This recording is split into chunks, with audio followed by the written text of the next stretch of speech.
बीती रात 10 बजे कलंबोली सेक्टर 2 स्थित दुकान के पीछे एक युवक नाबालिग लड़की के साथ छेड़खानी कर रहा था। लड़की ने जैसे ही मदद के लिए शोर मचाया, वहां से गुजरने वाले लोग उस आवारा पर झपट पड़े।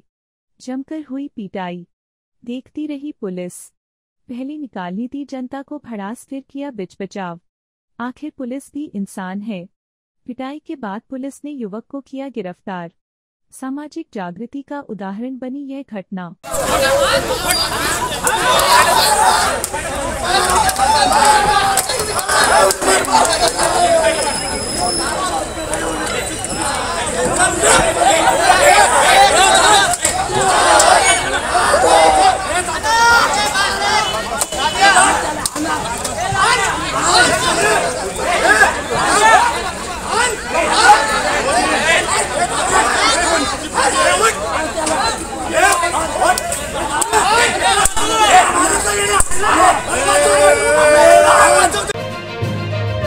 अशाच नवनवीन बातम्यांसाठी टॉक इंडिया न्यूज चॅनलला लाईक, शेअर आणि सबस्क्राईब करा.